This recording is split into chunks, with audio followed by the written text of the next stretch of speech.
Hello everyone. In today's class, we will be studying the relationship of APS and APC, and we will also be studying the relationship of MPC and MPS. So firstly, just recalling what we have already studied, what is APC and what is APS. तो हम एक बार पढ़ते हैं कि APC और APS जरा एक बार मैं रिवाइज करवा दूँ. APC एंड APS ये क्या होता है? APC हमने पढ़ा था, ये कंजम्पशन फंक्शन का एक टाइप है, that is average propensity to consume. इसमें हमने पढ़ा था कि एवरेज प्रोपेंसिटी टू कंज्यूम मतलब मैं कितना कंज्यूम कर रही हूँ in respect to my income, that is C upon Y हमने पढ़ा था, दैट इज APC. और APS भी हमने पढ़ा था, that is S upon Y. मैं कितना सेव कर रही हूँ with respect to my income, मैं कितना सेव कर रही हूँ with respect to my income. ये APS जो है सेविंग फंक्शन का पार्ट है. तो हमने APC और APS हम पढ़ चुके थे. आज हम जो स्टडी करने वाले हैं क्या रिलेशनशिप है APC एंड APS. ठीक है, तो अगर मैं रिलेशनशिप स्टार्ट करूँ तो फर्स्टली हम पहले दोनों की डेफिनेशन लिखेंगे जो हम ऑलरेडी कवर कर चुके हैं. What is APC? Ratio of consumption to income in an economy, और APS ratio of saving to income in an economy.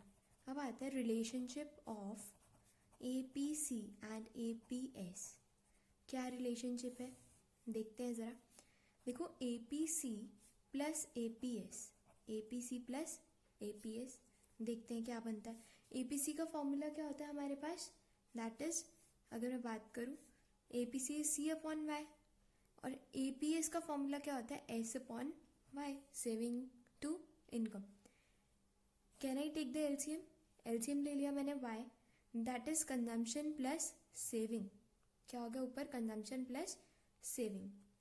अब मुझे पता है इनकम क्या होता है, मेरा इनकम क्या होता है, Y is equals to C plus S.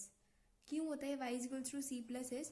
क्योंकि इनकम का टोटल क्या होता है, इनकम किसका टोटल होता है, जितना मैंने कोई कंज्यूम किया या फिर जितना मैंने सेव किया, उन दोनों को मिला के मेरी क्या बन जाती है, इनकम बन जाती है. क्यों ऐसा होता है? ऑब्वियसली गाइस, जितना मान लो मैंने 100 रुपये अर्न किए हैं, उसमें से मैंने 50 खर्च किए होंगे और 50 क्या किए होंगे, सेव किए होंगे, तभी क्या आया मेरा इनकम. तो इनकम का फॉर्मूला होता है C प्लस S, मतलब consumption plus saving is equal to income. ठीक है, तो मैं इसको लिख सकती हूँ C प्लस S को, that is Y upon Y. ठीक है, इसको मैं कैंसिल कर देती हूँ तो ये क्या आ गया 1. तो मैं कह सकती हूँ, मैंने क्या डिराइव कर लिया कि APC plus APS is equal to 1, कि APC और APS का क्या रिलेशनशिप आया, इक्वल टू 1. क्लियर है, कोई डाउट तो नहीं है. उसके बाद हमारे पास आता है, अगर मैं बात करूँ, मुझे APC दिया हुआ है, मान लो क्वेश्चन में दिया हुआ है APC, एग्जाम्पल ले लेते हैं. Example APC is equal to 0.1. ठीक है, कैलकुलेट APS. क्या निकाल सकते हो? मुझे बता रहा है कि APC 0.1, तो APS निकालना है. क्या निकाल सकते हो? Yes exactly, because we know APC plus APS is equal to 1. APC को पुट किया 0.1, तो APS निकल जाएगा, दैट इज APS कैसे निकलेगा, 1 माइनस 0.1, यानी कि APS क्या आएगा 0.9. ठीक है, तो हमें क्या करना होता है, अल्टीमेटली मुझे ये इक्वेशन याद रखनी है, APC plus APS is equal to 1. और ये कैसे आई वो भी हमें सिंपल सा तरीका है. और अगर एक चीज़ दी हुई है दूसरी निकालनी हो तो आराम से निकाल सकते हैं, दैट इज APC को पुट करो APS आ जाएगा, अगर APS दिया हुआ तो APC आ जाएगा. क्लियर है. नेक्स्ट हम स्टडी करने वाले हैं रिलेशनशिप ऑफ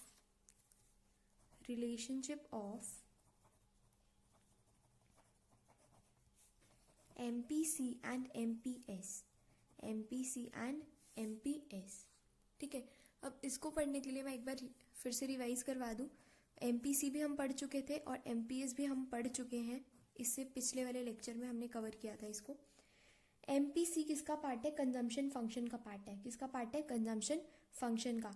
और कंजम्पशन फंक्शन के पार्ट में हमने कवर किया था कि मार्जिनल का मतलब होता है चेंज, मतलब कितना चेंज आया मेरी कंजम्पशन में, मतलब डेल्टा C, और किसकी वजह से आया होगा, इनकम के चेंज की वजह से. तो MPC का फॉर्मूला हमने तैयार किया था delta C upon delta Y. ऐसे ही हमने किया था सेविंग फंक्शन का एक पार्ट है MPS, और हमने बोला था कि MPS मार्जिनल चेंज, मार्जिन का मतलब क्या होता है चेंज, और कितना चेंज आया किसमें मेरी सेविंग्स में, मतलब डेल्टा S, और किस वजह से आया होगा चेंज इन इनकम की वजह से, मतलब इन दोनों का हमें फॉर्मूला याद आ गया, that is delta C upon delta Y और delta S upon delta Y. अगर मुझे डेफिनेशन लिखनी हो तो भी सिंपल है, it is the ratio of change in consumption to change in income and it is the ratio of change in savings to change in income in an economy. Clear. अब हम बात करते हैं relationship of MPC and MPS।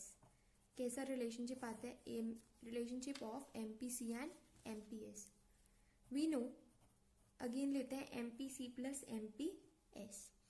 ठीक है, MPC का formula delta C upon delta Y plus MPS का formula delta S upon delta Y. Again taking LCM delta Y, ऊपर आ गया हमारे पास delta C plus delta S। कोई डाउट यहाँ तक? सिर्फ फॉर्मूलाज में पुट किया है और LCM ले लिया delta C plus delta S। ठीक है, अब मुझे पता है y किसके इक्वल होता है C plus S। We know y is equals to C plus S। तो सबके आगे अगर मैं चेंज लगा दूँ तो कोई दिक्कत तो आएगी नहीं, delta y is equal to delta C plus delta S। ठीक है, तो डेल्टा y क्या होता है delta C plus delta S। अब यहाँ पे पुट कर सकती हूँ मैं delta C plus delta S की जगह क्या डेल्टा y। हेंस हम यहाँ पे सब्स्टिट्यूट करते हैं ऊपर न्यूमरेटर में delta C plus delta S is equal to delta y, और अपॉन डिनोमिनेटर में तो ऑलरेडी क्या था डेल्टा y, ये कट हो गया, ये क्या आ गया हमारा 1। हेंस व्हाट वी डिराइव कि MPC plus MPS is equal to 1। Clear है।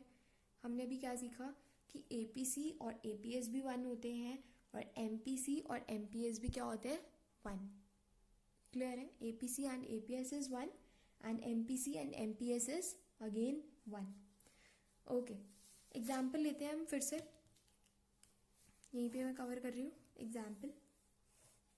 ठीक है, example, if in a question हमें गिवन है साइज ऑफ MPC इज 0.4। ठीक है, 0.4। कैलकुलेट MPS, क्या निकाल सकते हैं हम? MPC पता है मुझे 0.4, MPS निकालना हो तो निकल जाएगा।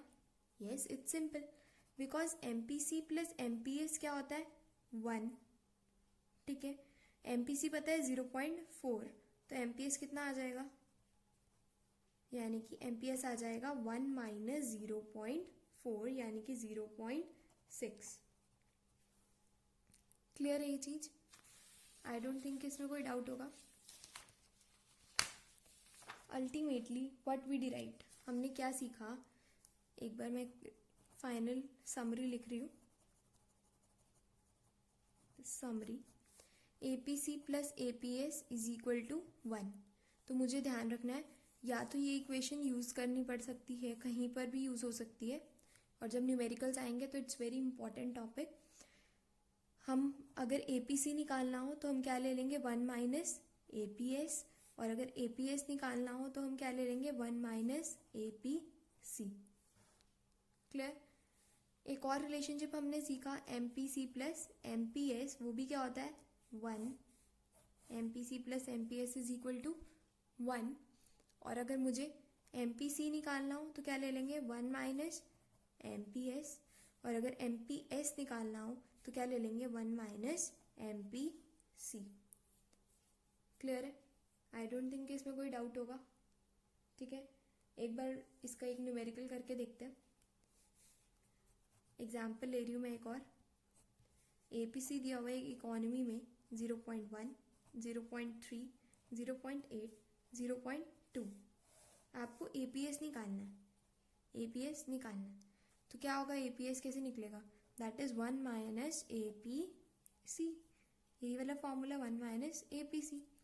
तो निकालो 1 minus 0.1 that is 0.9, 1 minus 0.3 is 0.7, 1 minus 0.8 is 0.2 and 1 minus 0.2 is 0.8. Clear है? ऐसे एक और एग्जांपल ले रही हूँ मैं. अगर मुझे MPS दिया हुआ है और लेट्स से MPC दिया हुआ है और मुझे MPS निकालना है, ठीक है. अगेन 0.1 दिया हुआ है, 0.6 दिया हुआ है, 0.2 दिया हुआ है, 0.4 दिया हुआ है. तो MPS क्या निकलेगा? 1 माइनस MPC. तो 1 माइनस 0.1 is 0.9, 0.4, 0.8, 0.6. क्लियर है? कोई डाउट? एक बार फिर से फाइनली हम एक बार देख लेते हैं हमने जो सीखा आज. हमने कहा कि रिलेशनशिप क्या होता है APC और APS का. APC C/Y, APS S/Y. दोनों को प्लस कर देंगे, LCM लेंगे, C प्लस S को हम Y बोल सकते हैं. हमारा रिलेशनशिप डिराइव हो जाएगा APC plus APS is equal to 1. Second हमने सीखा relationship of MPC and MPS, delta C upon delta Y, delta S upon delta Y. और दोनों को जब प्लस करेंगे तो हमारा फिर से डिराइव हो जाएगा MPC plus MPS is equal to 1. हमने समराइज भी किया कि APC APS 1 होते हैं, ऐसे ही MPC MPS 1 होते हैं. अगर मुझे कोई भी एक निकालना है 1 में से माइनस करा दो, we will be getting the answer. अगर मुझे MPS दिया हुआ है MPC निकल सकता है और MPC दिया हुआ तो MPS निकल सकता है. क्लियर है? Okay, thank you. We will be covering next topic in next class. Thank you.